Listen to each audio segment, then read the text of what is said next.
صدقہ فطر یہ بڑی اہم چیز ہے، لوگ بڑے سوال کرتے ہیں اس کے تعلق سے۔ صدقہ فطر کا مقصد کیا ہے پہلے بتا دوں۔ صدقہ فطر کا مقصد یہ ہے کہ جو لرزشیں، کوتاہیاں، کمزوریاں روزے میں ہو جاتی ہے، یہ صدقہ فطر دینے سے یہ کمزوریوں اور کوتاہیوں کا اللہ رب العزت دور کر دیتا ہے، معاف کر دیتا ہے۔ گویا ایک قسم کا یہ ہماری کوتاہیوں کا کفارہ ہے صدقہ فطر، اور صدقہ فطر کی وجہ سے اس عید کو عید الفطر کہا جاتا ہے۔ تو اس کا مقصد کیا ہے؟ ہماری غلطیاں اور کوتاہیوں کو دور کیا جائے۔ دوسرا اس کا فائدہ کیا ہے؟ اس کا فائدہ یہ کہ سماج میں عید کے دن کوئی بھوکا نہ رہے، یہ بھی اس کا ایک مقصد اور اس کا ایک فائدہ ہے کہ عید کے دن کوئی شخص جو ہے عید کے دن بھوکا نہ رہے، یہ اس کا ایک مقصد ہے۔ اسی لیے کوشش کرے کہ آپ جو ہے اپنا صدقہ فطر عید سے 1-2 دن پہلے ہی نکالے، زیادہ دن پہلے نہ نکالے۔ بہت سے لوگ ایک رمضان کو ہی دے دیتے، وہ صدقہ فطر نہیں ہوا، ٹھیک ہے۔ نبی اکرم صلی اللہ علیہ وسلم عید کا چاند دیکھنے کے بعد دیتے تھے صدقہ فطر۔ اس سے فائدہ کیا ہوتا تھا کہ یہ بات طے ہو جاتی تھی کہ کل کوئی عید کے دن بھوکا نہیں رہے گا اور بھیک نہیں مانگے گا۔ لیکن آپ اگر 1 رمضان کو دے دیں گے تو پھر وہ 30 رمضان کو بھیک مانگتے گھومتے ملیں گے آپ کو، اس لیے کہ عید کے لیے کچھ نہیں کھا لیا اس نے۔ صدقہ فطر ایک تو کفارہ ہے روزوں کا، خطاؤں کا، دوسرا اس کا فائدہ یہ اس دن عید کے دن کوئی بھوکا نہ رہے، ہر خاندان ہر فیملی کھانا کھائے۔ عبداللہ ابن عمر کے تعلق سے آتا ہے کہ آپ 2 دن پہلے دیتے تھے، 28 روزے 29 کو دیتے، تو یہ آپ کر سکتے ہیں 28 29 30 یا عید سے پہلے۔ لیکن عید کی نماز سے پہلے عید الفطر کا فطرہ دینا ضروری اور شرط ہے۔ جس نے رسول اللہ فرماتے عید الفطر کا فطرہ اگر عید سے پہلے دیا تو اس نے فطرہ دیا، جس نے عید کے بعد دیا تو اس کا صدقہ ہوا، فطرہ گیا، اس کا فطرے کا ثواب اسے نہیں ملے گا۔ تو یہ بات یاد رکھیں، عید کی نماز میکس ہے، میکسیمم لمٹ ہے اس کی، اور شروع میں آپ جو 28 تاریخ سے دیں، 28 دیں، 29 دیں، 30 دیں، اور چاند دیکھنے کے بعد نماز سے پہلے تک دیتے رہے تاکہ اس روز کوئی بھوکا نہ رہے۔ عید الفطر کا فطرہ یاد رکھیے وہی کھانا ہوگا، وہی غذائیت ہوں گی جو ہم جو ہے استعمال کرتے ہیں۔ اس کی تعداد ہر فرد ایک انسان کی طرف سے 2.5 کلو آپ دیں گے، 2.5 کلو اناج۔ لیکن یاد رکھیے فطرے کا اناج وہ اناج نہیں ہوگا جو اسپیشل اناج آتا ہے نا، ہوتا ہے دکانوں پہ رہتا فطرے کا گیہوں اور سادہ گیہوں۔ سادہ گیہوں بہت اچھا رہتا ہے اور مہنگا بھی رہتا، فطرے کا گیہوں ناقص، کیڑلا، سڑا ہوا۔ حالانکہ جن کو دیا جا رہا وہ پہلے ہی پریشان ہے اپنی غربت سے، اور ان کو اور ناقص کھانا اٹھا کے دے رہے لے جا کر، شرم کی بات ہے۔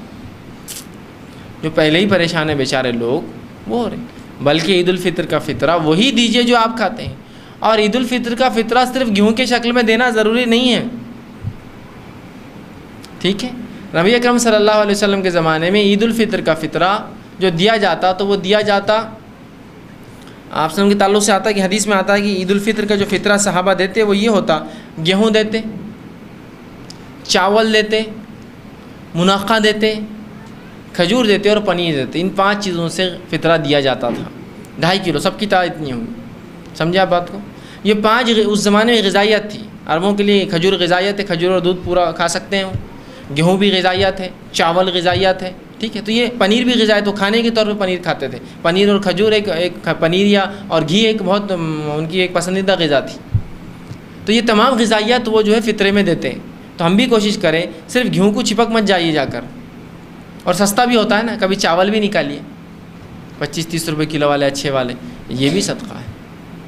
اور اس کو حقارت سے مت دیجیے، بلکہ تحفتاً لوگوں کو دیجیے، پیک کر کے دیجیے، اچھے سے دیجیے، تاکہ سامنے والے کو لگے نا کہ یہ جو آپ نے بھیک کی شکل میں دیا، بلکہ آپ اس کو کچھ دے رہے ہیں، تحفہ ایک قسم کا۔ وہ ہمارے لیے دینا تو ضروری ہے جس کا مال ہے، لیکن جس کو دیا جا رہا کوئی حقیر چیز نہیں دی جا رہی، وہ اس کا حق ہے، اس کا رائٹ ہے، وہ سمجھ رہے، آپ کو احسان نہیں کر رہے اس پر دے کر، وہ تو احسان الٹا بولیے وہ کر رہا ہے، نہ لینے والا رہا فطرہ تو کہاں دیں گے لے جا کر، ایکسپورٹ کرنا پڑے گا اس کو، جو ہے دوسرے ملکوں میں بھیجنا پڑے گا اٹھا کر، ہے نا، کرنا پڑے گا۔ ایسا ہوتا ہے نا، بہت سے ممالک جہاں فطر لینے والے کوئی نہیں ہے، پوچھی کتنی تکلیف ہوتی ہے، رسید پھاڑو، پھر وہ جاتی ہے، پھر اس سے خریدتے ہو، دوسرے ملکوں میں بانٹتے۔ یہ سہولت ہے کہ آپ دے سکتے ہیں تو دیجیے، ٹھیک، اس کو اناج کی شکل میں دیجیے، پھر چاہے وہ گیہوں ہو یا جواری ہو، ٹھیک ہے، جواری آج کل مہنگی گیہوں سے، آپ وہ دیجیے، آپ چاول دیجیے، منقہ ہے، کھجور ہے، پنیر ہے، یہ سب آپ جو ہے دے سکتے ہیں، ٹھیک۔ تو کوشش کریں اچھا آپ مال خریدے، وہ مال خریدے جو آپ کھاتے ہیں، یا کبھی کبھار یہ بھی آپ سوچیں کہ وہ مال دے جو آپ نہیں بھی کھاتے ہو، اس لیے کہ جس کو دیا جا رہا ہے وہ واقعی میں مستحق ہے۔ ہمارا ایک مزاج عجیب ہے، ہم مسلمانوں کا ایک مزاج ہو چکا ہے، وہ یہ ہے اللہ نے جس کو دیا اس کو کھلانے پہ تلے ہے، جس کو نہیں ہے اس کو کھلاتے نہیں۔ میری دعوت کے اندر ایک منسٹر آ گیا، وہ پہلے ہی پریشان ہے، اس کو گوشت ڈاکٹر نے منع کر دیا، اس کو یہ منع ہے، اس کو وہ منع ہے، اس کو یہ منع ہے، اس کو یہ روٹی منع ہے، اس کو وہ چاول منع ہے، اس کو سب منع ہے بیچارے کو۔ مختصر وہ آتا ہے ایک نوالا ڈبا کھاتا ہے، اس کے لیے پوری دنیا جہاں کی نلیاں اور بوٹیاں اور اس کے لیے اچھی روٹیاں اور اس کے لیے سب کچھ ہے، اور وہ بس نہیں بھائی میرے پاس ہو گیا، نہیں بھائی نہیں کر، جبکہ وہ کھاتا پیتے گھر سے ہے، سب کچھ ہے۔ میں ان کی برائی بیان نہیں کر، اللہ نے اس کو دے رکھا ہے نعمتیں۔ ایک مالدار انسان اس کو دے رہا ہے، اللہ نے دے رکھا اس کو نعمتیں۔ جس کو نہیں ہیں وہ آ کر بیٹھا ہے تو اس کو ادھر بٹھا دو، اس کو لیٹ کرو، اس کو بعد میں بولنا، اور اس کے کیا ہے کچھ بھی نہیں دیکھ رہے۔ کوشش کیجیے کہ اس کو آپ دیجیے جو نہیں کھاتا ہے، اپنی دعوت میں آ کر کھا لیں گا، اس بہانے اللہ اجر دیں گا۔ جو کھا رہا ہے اس کو کھلا کے کیا فائدہ ہے آپ کا پھر سے؟ میں نہیں کہہ رہا ہوں ان کی عزت مت کیجیے جو گھر پہ کھاتے ہیں اپنے، ان کو بھی توقیر عزت کیجیے، لیکن زیادہ مستحق وہ ہے جو واقعی میں نہیں کھاتے، اس دعوت کی شکل میں وہ اچھی نعمتیں کھائے آپ کے پاس کی، کرنا چاہیے کوشش۔ تو اس کو اچھے سے دیجیے، تحفتاً دیجیے، اس کو رسپیکٹفلی دیجیے، کوئی بری چیز آپ نہیں دے رہے ہیں، وہ احسان کر رہا ہے آپ سے لے کر، ٹھیک ہے؟ تو بہرحال یہ چیزیں آپ جو دے سکتے ہیں، کوشش کریں کہ 2.5 کلو ہر فرد کی طرف سے۔ اور سوال لوگ یہ کرتے ہیں کہ صدقہ فطر کون دے؟ جو زکوٰۃ دیتے وہ دے؟ نہیں، صدقہ فطر ہر وہ شخص دے جو دے سکتا ہے۔ سمجھ گئے بات؟ میرے کو لگتا ہے کہ میں اتنی طاقت رکھتا ہوں کہ 2.5 کلو اناج ہر فرد کی طرف سے دے سکتا ہوں، دے تو یہ صدقہ فطر خاندان افراد کے تمام لوگوں کی طرف سے سرپرست دیں گا، تمام لوگ، اس کے غلام، نوکر چاکر، بڑے بوڑھے، نوجوان، بچے، حتیٰ کہ وہ بچے جو ابھی پیدا نہ ہوئے لیکن وجود میں ان کی طرف سے بھی دیا جائے گا، اس لیے کہ وہ بھی زندگی آ چکے ہیں، ان کی طرف سے بھی یہ۔ تو ہر زندہ انسان، ذی انسان جو ہوں گا آپ کے گھر میں، ذی نفس، اس کی طرف سے آپ کو صدقہ فطر دینا پڑے گا۔ ہر فرد کی طرف سے 2.5 کلو دیں گے۔ اور کون دیں گا؟